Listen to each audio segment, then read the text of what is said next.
ಕಲಬುರಗಿ ಜಿಲ್ಲೆಯ ಚಿತ್ತಾಪುರ ತಾಲೂಕಿನಲ್ಲಿ 2 ದಿನಗಳ ಹಿಂದೆ ಯುವಕನೊಬ್ಬ ಮೃತಪಟ್ಟ ಹಿನ್ನೆಲೆಯಲ್ಲಿ ಎಲ್ಲ ಮರಳುಗಾರಿಕೆ ಮಾಡುವವರು ಎಚ್ಚರವಾಗಿದ್ದಾರೆ ಅನಿಸುತ್ತೆ. ಹೌದು, ಇಂದು ಕಲಬುರಗಿ ನಗರದ ಪತ್ರಿಕಾ ಭವನದಲ್ಲಿ ಮರಳು ಗುತ್ತಿಗೆದಾರರ ಸಂಘದ ವತಿಯಿಂದ ಸುದ್ದಿಗೋಷ್ಠಿಯನ್ನು ನಡೆಸಲಾಗಿದೆ. ಸುದ್ದಿಗೋಷ್ಠಿಯಲ್ಲಿ ಯುವಕನ ಸಾವಿಗೂ ಹಾಗೂ ನಮಗೂ ಯಾವುದೇ ರೀತಿಯಾದ ಸಂಬಂಧ ಇಲ್ಲ ಅನ್ನೋ ಮಾತುಗಳು ಹೇಳಿದ್ದಾರೆ. ಇಂದು ನಗರದ ಪತ್ರಿಕಾ ಭವನದಲ್ಲಿ ನಡೆದ ಸುದ್ದಿಗೋಷ್ಠಿಯಲ್ಲಿ ಮಾತನಾಡಿದ ಹಸನ್ ಪಟೇಲ್ ಅವರು, ಚಿತ್ತಾಪುರ ತಾಲೂಕಿನಲ್ಲಿ ಎಲ್ಲ ರೀತಿಯಾದಂತಹ ಪರ್ಮಿಷನ್ಗಳನ್ನು ಪಡೆದುಕೊಂಡು ನಾವು ಮರಳು ಗುತ್ತಿಗೆಯನ್ನು ಮಾಡುತ್ತಿದ್ದೇವೆ. ಯುವಕನ ಸಾವಿಗೂ ನಮ್ಮ ಕೆಲಸಕ್ಕೂ ಕೂಡ ಕೆಲವರು ಸಂಪರ್ಕ ಕಲ್ಪಿಸುತ್ತಿದ್ದಾರೆ ಎಂದು ಕಿಡಿಕಾರಿದ್ದಾರೆ. Bureau report RJ32 Kannada news, Kalaburagi. ನಾನು ಸಹಕಾರ್ಯದರ್ಶಿಯಾಗಿ ಈ ಒಂದು ಪತ್ರಿಕಾಗೋಷ್ಠಿಯ ಸುದ್ದಿಗೋಷ್ಠಿಯಲ್ಲಿ ಈ ಮುಖಾಂತರ ತಮ್ಮಲ್ಲಿ ಈ ಮೊನ್ನೆ ಆಗಿರತಕ್ಕಂಥ ಒಂದು ಘಟನೆಯ ಒಂದು ಸನ್ನಿವೇಶದ ಆಧಾರವಾಗಿ ನಮ್ಮ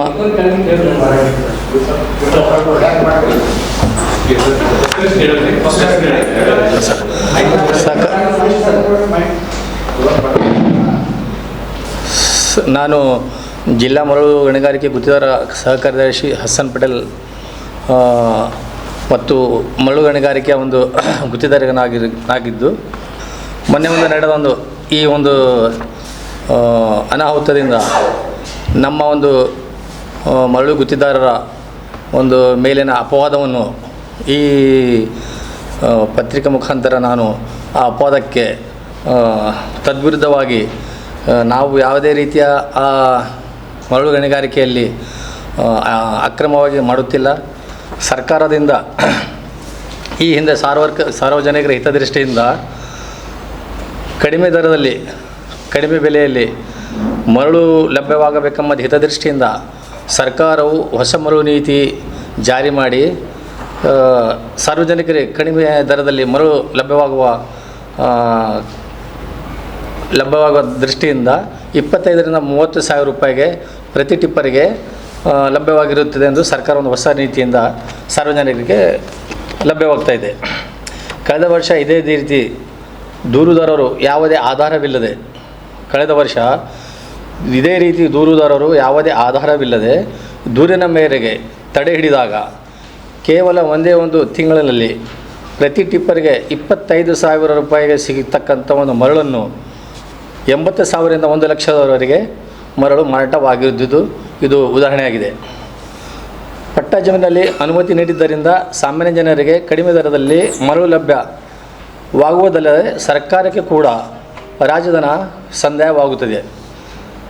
ಇದು ಕೇವಲ ಬಾಗುಡಿ ಗ್ರಾಮದಲ್ಲಿ ಅನುಮತಿ ನೀಡಿದ ಪಟ್ಟಾದಾರರಿಂದ ಅಂದಾಜು 24ರಿಂದ 26 ಕೋಟಿ ರೂಪಾಯಿ ರಾಜಧನ ಸಂದಾಯವಾಗಿದೆ.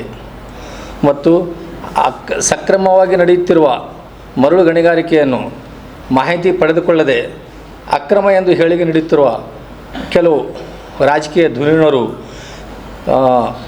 ಧುರೀಣರು ಮೊದಲು ಗಣಿ ಮತ್ತು ಭೂವಿಜ್ಞಾನ ಇಲಾಖೆಯಿಂದ ಅನುಮತಿ ಪಡೆದು ಅಕ್ರಮ ಎಂದು ಸಾಬೀತುಪಡಿಸಬೇಕೆಂದು ಈ ಪತ್ರಿಕಾಗೋಷ್ಠಿ ಮೂಲಕ ನಮ್ಮ ಸಂಘವು ಒತ್ತಾಯಿಸುತ್ತದೆ.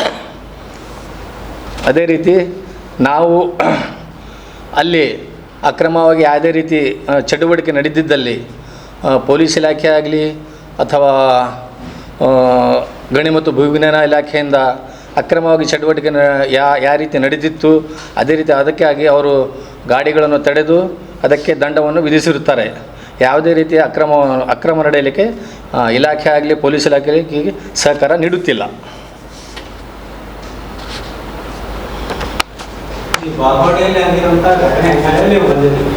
ಹೌದು ಸರ್.